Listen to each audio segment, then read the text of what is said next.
Bonjour à tous et à toutes, ici Nicolas de Montréal.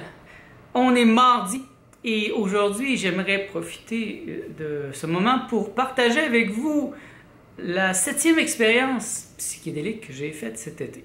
Donc c'était une série de 7 et là la session d'été est terminée et je peux vous dire que c'était une finale grandiose.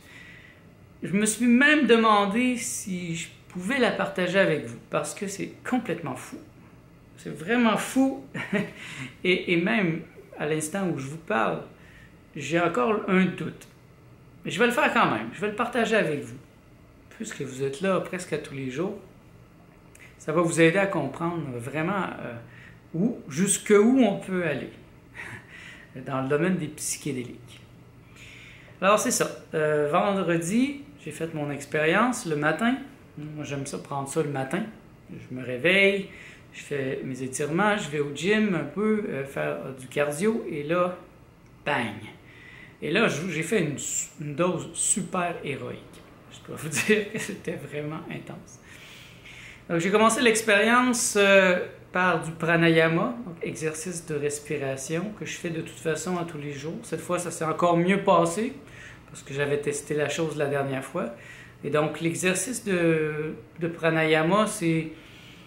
J'inspire pendant 8 temps, je garde l'air pendant 24 temps et j'expire par la bouche 16 temps. Donc moi je fais ça 5 jours semaine pendant 25 minutes. Donc ce n'est pas un problème de faire ça au début de mon expérience. Ça me donne une centration, ça me donne une grande force de focus. Et c'est un peu comme... au lieu de marcher du point A à Z, c'est comme si je prenais un avion supersonique.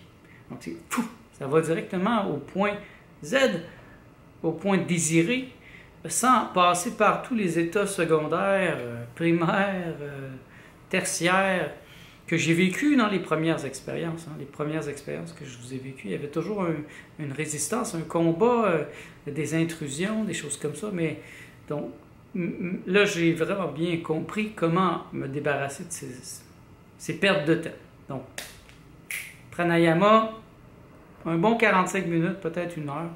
Le temps est vraiment difficile à compter dans ces moments-là. Et donc, tout de suite, là, quand j'arrête, moi, j'ouvre la porte de ma chambre. Donc ça veut dire, ça signifie à Martha qu'elle peut entrer si elle veut. Si elle veut venir m'aider, si elle veut assister, si elle veut être là. Donc, généralement, elle est là. Là, elle était partie se prendre un café et elle est revenue entre-temps. Et tout de suite, j'ai senti la présence d'un médium très fort qui est un de mes clients, qui s'appelle Pierre Lessard. Cette fois-ci, c'était très masculin. Je dois dire que les 6 autres avant, ça a été très féminin, avec des médiums féminines, des femmes. Certaines de mes clientes, ma soeur Julie. Mais cette fois, c'était très masculin. Il y avait André Moreau, il y avait Pierre Lessard. Cette expérience me laisse avec beaucoup de questions, des portes ouvertes. Est-ce que c'est vraiment André Moreau et Pierre Lessard? Ou est-ce que ce sont des représentations? J'ai tendance à croire que c'est les deux en même temps. Donc c'est un paradoxe. C'est de la représentation de Pierre Lessard et d'André Moreau comme un dialogue interne. Mais en même temps, je pense que c'est vraiment eux. Ils sont proches dans ma pensée. Et donc, encore là, médiumnité. Mais cette fois, il n'y avait plus de travail au niveau d'extraction de mémoire. Finalement, je pense que le travail est fait. Il s'est fait le dernier coup tel que je le pensais. Ça s'est terminé par l'aspect le plus dur, le plus difficile à arracher. Et maintenant, je suis libre, j'ai dégagé le terrain. Là, je peux commencer un travail. Et c'est là que ça devient complètement fou. Alors, bon, il y a d'autres péripéties, d'autres pensées, des choses... Mais ce qui marque vraiment mon imagination, c'est à un certain point, j'ai comme perdu la maîtrise de mon corps. J'étais debout et là, ouf, je suis tombé. Mais ça durait une fraction de seconde. Et c'est comme si je me retirais de mon corps et je revenais. retirais, me revenais. J'avais regardé la semaine passée une partie d'une entrevue de Pierre Lessard, où il parlait du moment où il avait commencé à faire de la canalisation. Lui, il canalise Maître Saint-Germain.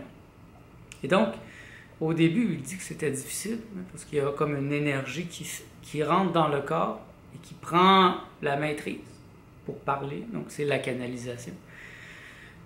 Et dans son cas, c'est Maître Saint-Germain. Et quand ça arrive, lui, il est propulsé ailleurs. Il ne sait pas, il n'est pas conscient de ce qu'il dit, de ce que Maître Saint-Germain dit à travers son corps. Donc j'avais cette pensée et donc j'ai accepté l'expérience comme étant un peu le début d'une canalisation. Donc je me retirais et je laissais la place à quelque chose, à quelqu'un, à un être. Parce que j'ai senti la présence du Christ. C'était une présence très forte. Et je sentais que c'était le Christ. Le Christ en tant qu'être d'essence énergétique. Et c'était une présence vraiment forte, très belle, très puissante. Et c'est comme si mon corps devait... Je vous l'ai dit, c'est complexe et c'est vraiment fou. Donc, j'ai vraiment de la difficulté à vous raconter cette expérience. Martha, j'ai dû lui dire que tout allait bien parce que je perdais l'équilibre. C'est comme si je me vidais complètement de tous mes os. Et là, j'étais mou. Et là, je revenais. Et ça a fait ça pendant près d'une demi-heure où je voulais rester debout pour me pratiquer, justement. En prévision de si c'était quelque chose qui allait se produire dans mon futur, où j'allais canaliser, entrer en connexion avec une énergie christique qui tente de se connecter avec moi. Et on s'est ramassé, le lit dans ma chambre est assez haut, est très haut, donc je me suis ramassé un peu comme couché sur le ventre, mais avec les jambes par terre. Et Martha était derrière moi, un peu comme si elle voulait m'enculer.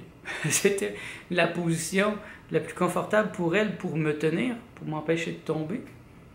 Et là, tout d'un coup, j'ai commencé à faire des petits mouvements.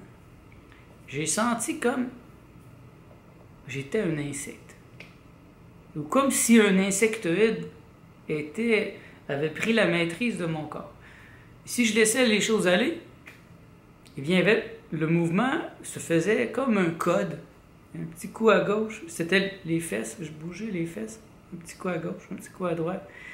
Et un petit mouvement, un peu comme dans le mouvement de la copulation des insectes. Un peu comme si Martha était en train de me féconder. Mais elle était plutôt observateur, elle restait derrière moi. Et ça, c'était vraiment étrange, je dois vous dire. Et c'était drôle même. Un peu ridicule par moments, le petit mouvement. Et puis, c'était accompagné de respiration, des fois, des petites respirations tout petites. Et c'était comme... Je commençais à comprendre que c'était comme un code, un peu comme ouvrir un cadenas, mais c'est un code très complexe pour atteindre un autre état d'être. Et même à un certain point, j'ai commencé à comprendre que nous étions en train d'enfanter. C'était le rituel de la fécondation. Est-ce que c'est un rituel de fécondation des insectoïdes, une race extraterrestre, ou est-ce que c'est le rituel des insectes ici sur la Terre? Franchement, à cette étape, je ne sais pas encore. C'est trop fou. Mais je comprenais, on me donnait à comprendre que les êtres humains ils sont très grossiers par rapport aux insectes. Les insectes sont beaucoup plus résistants, beaucoup plus simples, et ils sont venus avant nous, et que si la race humaine s'efface, les insectes vont quand même continuer à vivre sur la Terre ou sur d'autres planètes. Donc c'est une race plus facile, plus résistante, plus intelligente même dans sa constitution. Donc, c'est ça. Je comprenais que j'étais en train de faire un enfant avec Martha, mais c'est pas un enfant dans le sens comme les êtres humains ou les mammifères ou les animaux où ils font un enfant puis ils donnent naissance. Non, c'était vraiment la naissance. J'étais en train de créer un être, de donner naissance, mais c'est pas le bon mot. C'est un peu comme par ce rituel, s'il est bien fait, une porte s'ouvre et un être entre dans notre plan. Et là, il peut choisir un corps, il peut venir s'incarner, il peut décider d'être ici.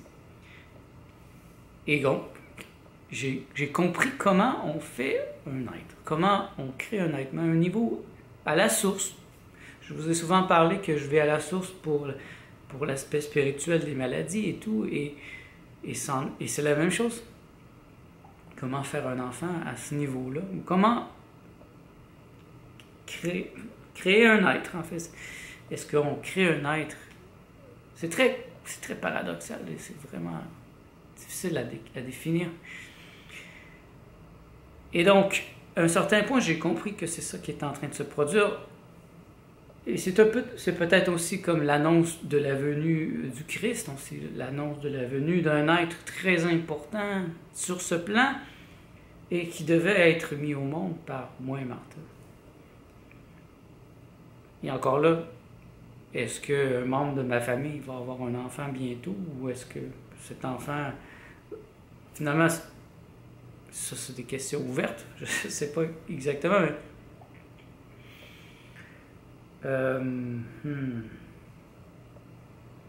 je me suis mis à bénir.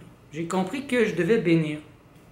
Je me suis rendu compte à quel point, pour les êtres humains, faire des enfants est, dans la majorité des cas, un accident. Et c'est rarement dans la situation idéale. Et je me suis mis à bénir. J'ai béni l'appartement, j'ai béni tout. J'ai béni mes intentions, j'ai béni profusément Martha, je l'ai béni, rebéni. Et plus je bénissais, plus j'entrais en extase. C'était une jouissance purement énergétique, spirituelle. Et ça faisait du bien, ça lui faisait du bien. Elle aussi, elle était accrochée à moi. Martha n'avait rien pris, elle était simplement un observateur. Mais Martha, elle est médium, elle est très très sensible. Les maîtres Reiki, non. Elle n'a pas besoin de faire un psychédélique pour faire le travail énergétique. Et ça a été vraiment le centre de l'expérience, je vous dirais. Ça, c'est incroyable. Je n'ai jamais lu ça nulle part. Et je n'aurais même pas imaginé que c'était possible. Devenir un insectoïde, commencer à faire des mouvements très, très précis.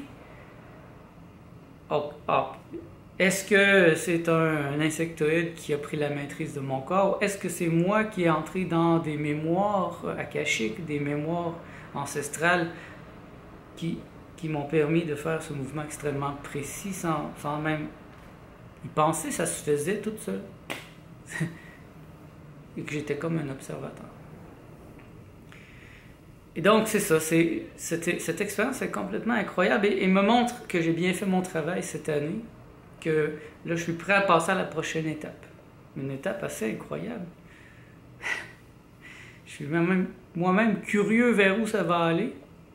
Je vais probablement refaire une série d'expériences cet automne. Pour l'instant, c'est terminé pour cet été. Donc, c'était 7 expériences. Ça s'est fait naturellement comme ça. Et je comprends mieux maintenant comment idéalement, on pourrait faire des enfants.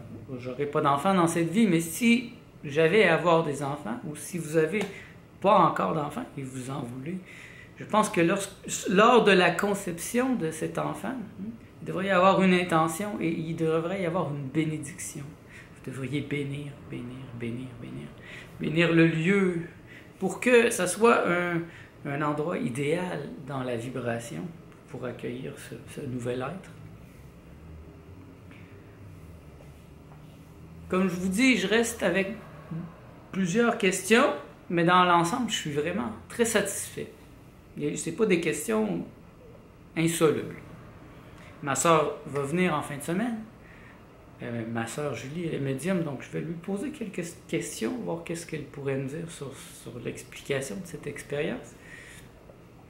Je pense que c'est enfin ces pouvoirs de médiumnité qui se déclenchent en moi, qui s'ouvrent, qui ont pris du temps à s'ouvrir, mais qui se font tranquillement, comme une fleur qui s'ouvre. La majorité des médiums que j'ai rencontrés, c'est quelque chose dès l'enfance, et c'est des moments difficiles parfois où il y a l'incompréhension des parents. Et je me suis toujours dit que je m'étais fermé pour y entrer en pleine maîtrise quand j'allais être plus sage. Et je me sens beaucoup plus sage maintenant. Je me sens très bien entouré. J'en ai déjà parlé. J'ai beaucoup de gens, beaucoup de médiums que je connais. J'ai beaucoup de maîtres en philosophie aussi que j'ai rencontrés, que j'ai étudiés. Donc, j'ai une belle stabilité. Je pense que l'expérience que j'ai vécue ne serait pas pour n'importe qui. Moi, j'étais très confiant, je suis très heureux, et je suis très stable émotionnellement. Donc. Mais si le moindrement je n'avais pas été comme ça, ou si Martha avait eu des peurs, que je n'avais pas été capable de lui expliquer, ça aurait pu devenir assez terrifiant, parce que je perdais la maîtrise de mon corps. Mais j'y voyais vraiment quelque chose de beau, moi, parce que j'ai étudié le sujet, donc je comprends ce qui se passe. Et c'est un avantage. C'est le désavantage des gens qui n'ont pas étudié le sujet et qui font quand même des psychédéliques, c'est qu'ils s'ouvrent à des expériences qu'ils risquent de ne pas comprendre et même de passer à côté parce qu'ils ne pourront pas l'intégrer. Alors que j'arrive à faire l'intégration sur l'instant présent, ou presque, et la communiquer à Martha pour l'empêcher d'avoir peur, parce que quand même, je perdais le contrôle de mon corps. Et je tombais comme si j'étais un sac vide. C'était assez incroyable, franchement. Ça faisait du bien. Parce que, en arrière de ça, je recevais un message d'espoir. D'espoir. Quand même, le jovialisme amène l'idée que tout espoir est vain.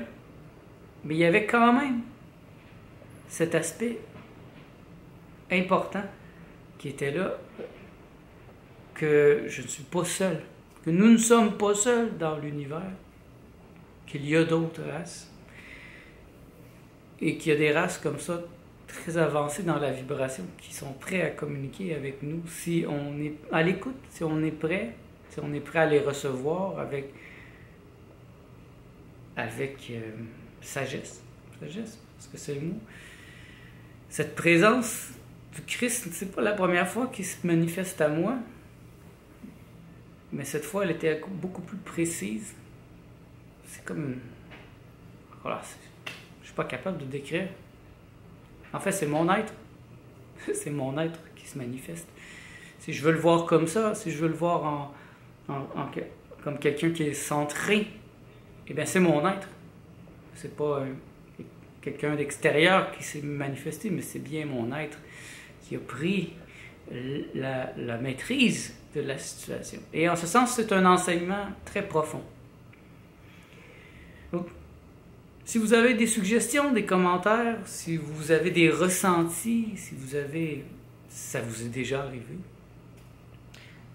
n'hésitez pas à m'écrire, à me laisser des commentaires. Moi, je suis vraiment ouvert à discuter de cette expérience parce que ça remet en question beaucoup de choses et en même temps, ça confirme mes croyances les plus profondes. Donc, je pense que je suis dans la bonne direction. C'était ma 7e expérience de l'été 2018. Et je suis vraiment content d'avoir fait ça. Je suis heureux de la partager avec vous. Si ça peut vous servir, si ça peut vous ouvrir des portes, vous permettre d'aller plus loin, bien tant mieux. Ça sera quelque chose qui est bénéfique pour la communauté et pas seulement pour nous. Merci d'être à l'écoute. On se revoit dans le prochain vlog.